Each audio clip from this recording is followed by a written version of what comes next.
Bug Like an Angel. I mean, as always, like, I don't know what it means.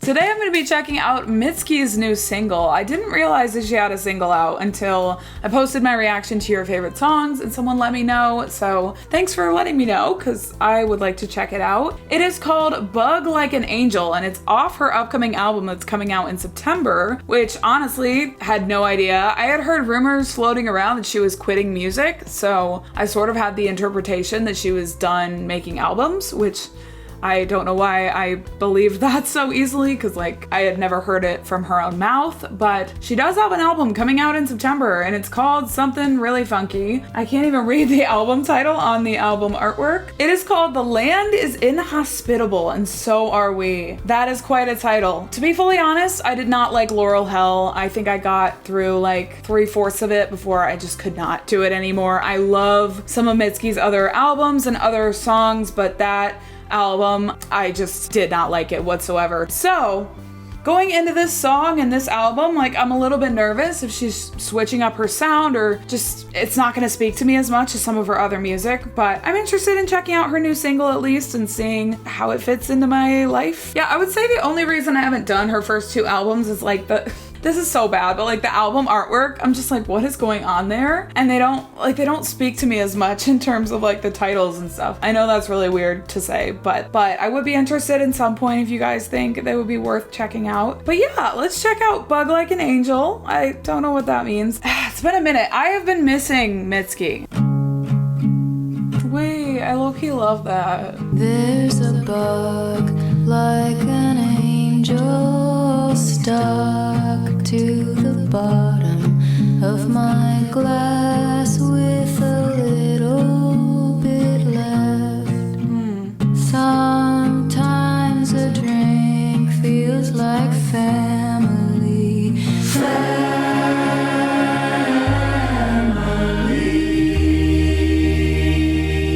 What? Looking like your sticker is stuck on a floor. Did you go and make promises you can't keep? Well, when you break them, they break you right back. Okay, I always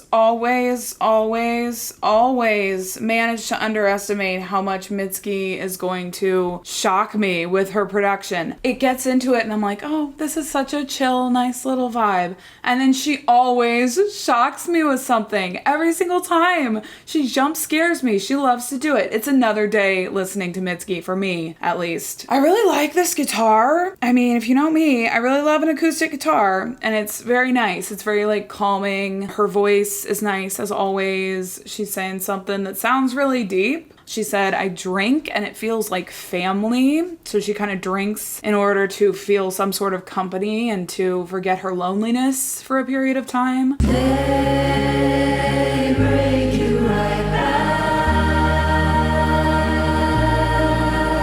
I don't know how to feel about it. I love that. That's so calming and atmospheric. I just don't know how I feel about that big explosion part. When I'm bent over, wishing it was over, I try to remember the wrath of the devil was also given him by God. What? Okay, I will be looking up the lyrics because I don't know what's going on, but I like that this is kind of boppy. Like I'm able to bop along to the beat a little bit, but it's still very calming and atmospheric, but it stays moving. Like it's not too chill to the point of being like, I'm bored. So that's something I really like about it. Obviously, who could be bored with that giant family and they break you too? I would guess that she's trying to highlight those themes by giving that big moment to those words. Those words probably hold the most weight in the song. I feel like with Mitski, everything she does is very intentional. I don't get the sense that she's one of those artists that just like slaps anything together. I truly feel like she takes a lot of time and like everything she does is super artistic with her lyrics too. Like even if I don't understand them, I'm like, I know that they're deep. I know that they're probably super meaningful to her. I just feel like she's a true artist. That's so pretty. I straight up love that.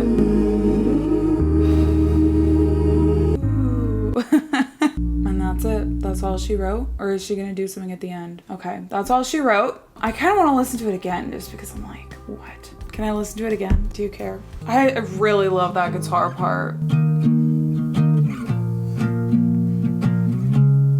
There's a bug like an angel. I like the melodies too. The drink feels like family. Why do I kind of love that?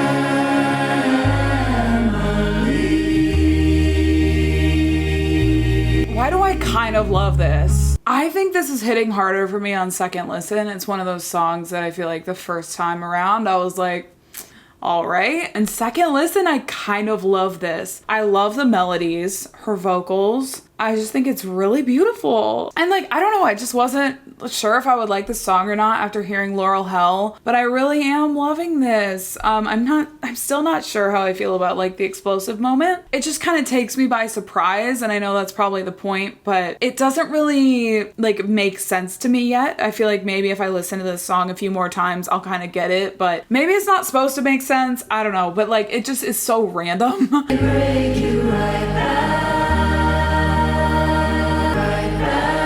It's pretty though.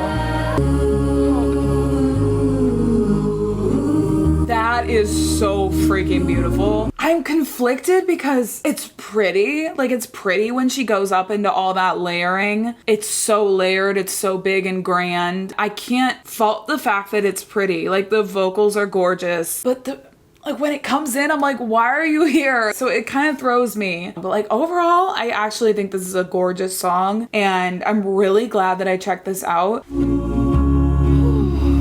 I just love that guitar. Like I just do. And it was over. Bent over, wishing it was over. That doesn't sound great. Yeah. Mitski, I swear, I don't understand you, but I kind of love you at the same time. I loved that on the second listen. I would say overall, it was so pretty. It was really calming to listen to. I even listened to it twice, like that. I don't usually do that, but I felt like I didn't register it enough the first time, and I kind of wanted to see how it all connected again. Much respect. I am gonna look up the lyrics. With Mitski's lyrics, they always go over my head. I feel like they're always intentional, potentially intentionally confusing. That was quite a sentence. Featuring a gospel choral backing vocals that contrast her softer tone. Yeah, I got that. I really like the line, when you break them, they break you right back, referring to promises. Amateur mistake, you can take it from me. I like that line a lot for some reason. This is the line I was the most wondering about. When I'm bent over, wishing it was over, making all variety of vows I'll never keep. Okay, she's likely drunk, bent over somewhere throwing up, regretting her decision to be intoxicated. That makes sense. I was thinking it was something a little bit different. Okay, there's a behind the song video. Can I watch that? Do you guys care? Cool. This is gonna be cool because I feel like I don't know Mitski personally. Like, I've never like watched an interview with her. So this is gonna kind of be a cool way to get to know her a bit more. Hi, this is Mitski, and Hi. I'm going to talk about how I wrote the song called Bug Like an Angel. Fair warning, it's gonna get pretty nerdy. I'm gonna talk about stuff like chord progressions, what went into specific lyrical choices. If that's not your jam, if you don't want to hear about it, this might not be the video for you.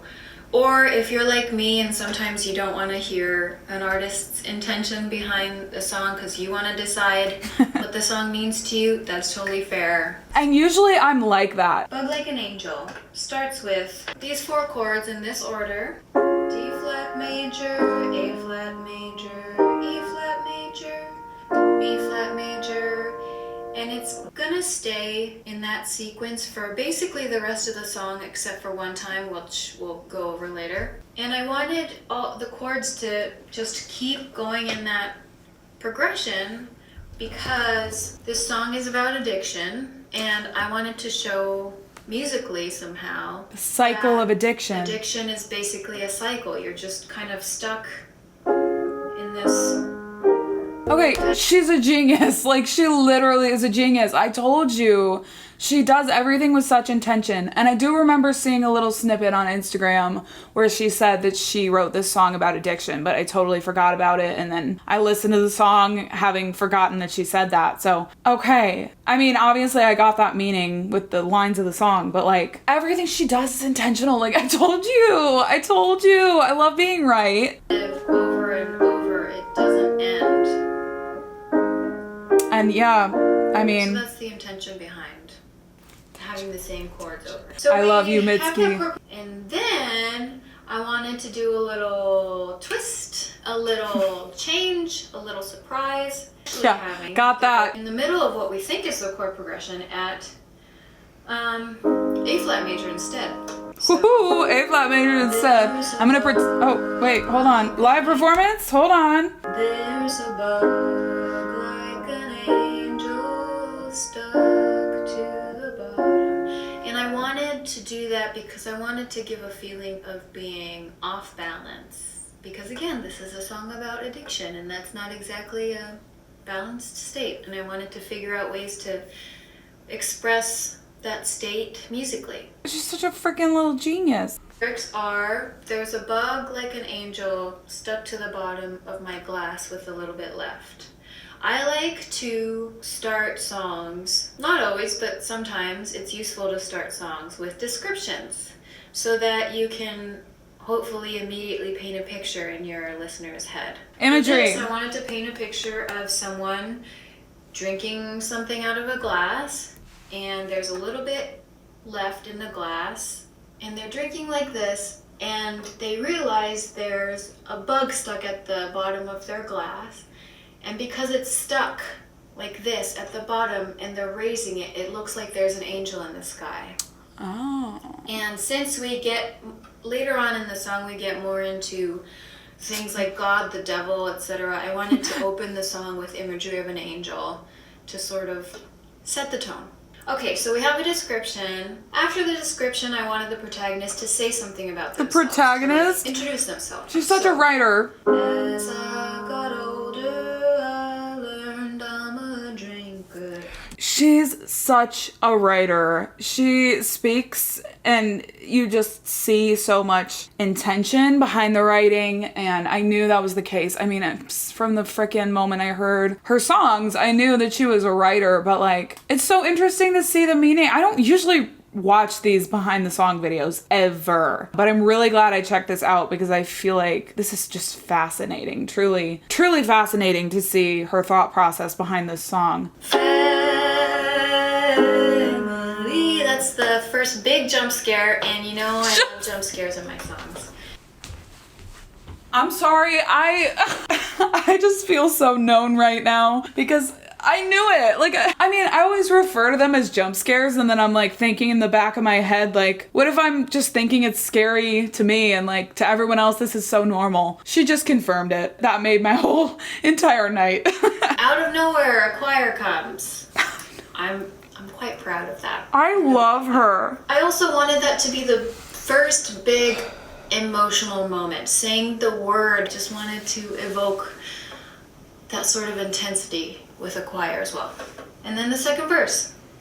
Hey, what's the matter looking like your sticker? And her voice is now so pretty. We've had But we knew a that. description of the scene, the protagonist says something about themselves. Now I wanted to bring another character in and have the protagonist, who we know, point them out. Go, hey, what's the matter? You're looking like a sticker, like your sticker is stuck on a floor somewhere. And what I intended with that description is that the other person, whoever they are, they look like they're not having a good time. They look like they're sad, they're despondent. And I just thought of that description because I felt like, you know, when you're a kid, I shouldn't say when I was a kid, I remember stickers were so important to me. I had like a notebook where I put stickers in it, and I just looked at the stickers, and they were just so precious to me. And I just thought of how sad I would be. How sad a kid would be if their precious sticker was stuck on a floor somewhere and they couldn't get it off.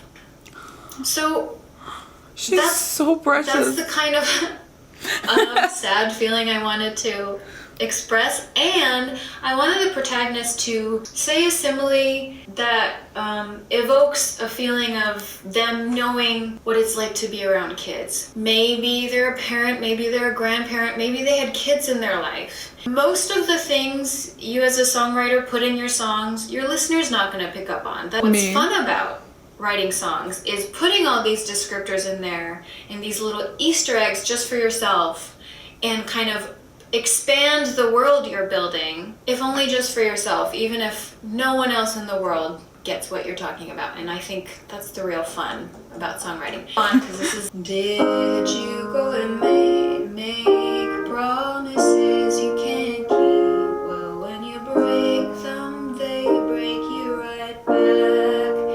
Amateur mistake. We have our first F minor, only F minor in the song.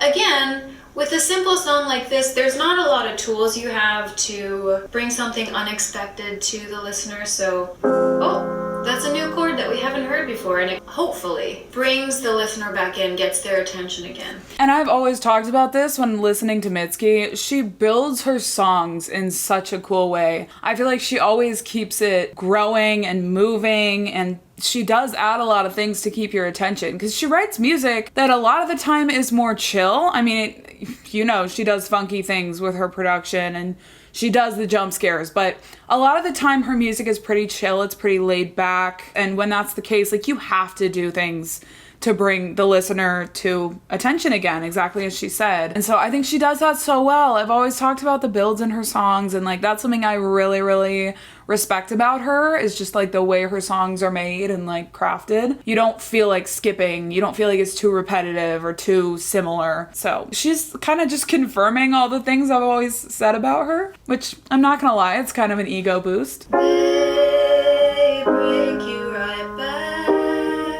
And the choir sings that, and by now the listener already knows that there's a choir. The choir's just laying in wait in the background, and so it's no longer a jump scare, so the choir can love her sing more than once. So I have them sing 3 times in a row. With this song, I wanted the choir to repeat the parts that I wanted the listener to hear the most. I called that. I called that. When you break promises, the protagonist has learned that they always break you right back. The protagonist. And we go back to just acoustic guitar and vocals.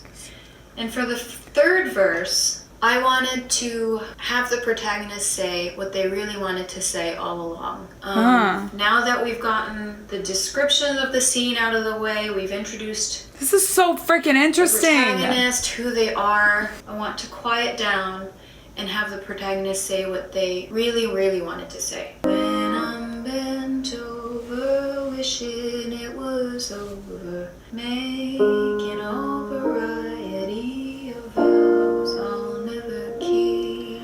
And that makes sense, because it's definitely the most like attention-grabbing lyric in the song. It's definitely the one that you're like, I wonder what that means, and that sounds really scary and serious. It's the one that got my attention the most, that I was wondering the most about, and that felt the most honest. So it makes sense. It doesn't surprise me that that's the meaning behind it. It's not something I would have guessed. Like, this is not information that I would have gathered on my own, but at the same time, I think it makes sense. This is freaking so interesting. Like, I should watch more of these, to be honest, because this is so beyond fascinating to me. I don't know, like, this stuff is interesting to me. I do find songwriting fascinating. It's always fascinating to me to hear how artists like come up with their ideas and how the song gets made. I mean, and then it's a freaking song. I try to remember the wrath of the devil was also given him by God. Now for that last